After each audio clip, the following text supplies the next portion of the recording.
শনিবার রাত 10টা নাগাদ বানারহাট ব্লকের মোড়াঘাট চৌপতি ও হলদিবাড়ি চা বাগানের মাঝে রাজ্য সড়ক দিয়ে বাইক নিয়ে যাওয়ার সময় হাতির দলের আক্রমণে মৃত্যু হলো একই পরিবারের দুই কিশোরের।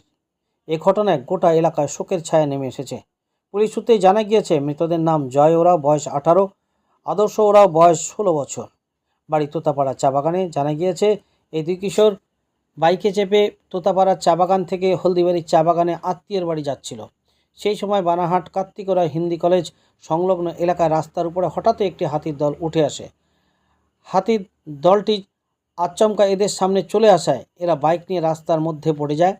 এরপর হাতির দলটি দুই কিশোরকে পিষে দেয়। এদের উদ্ধার করে বানারহাট হাসপাতালে নিয়ে যাওয়া হলে কর্তব্যরত চিকিৎসকেরা দুজনকে মৃত বলে ঘোষণা করে।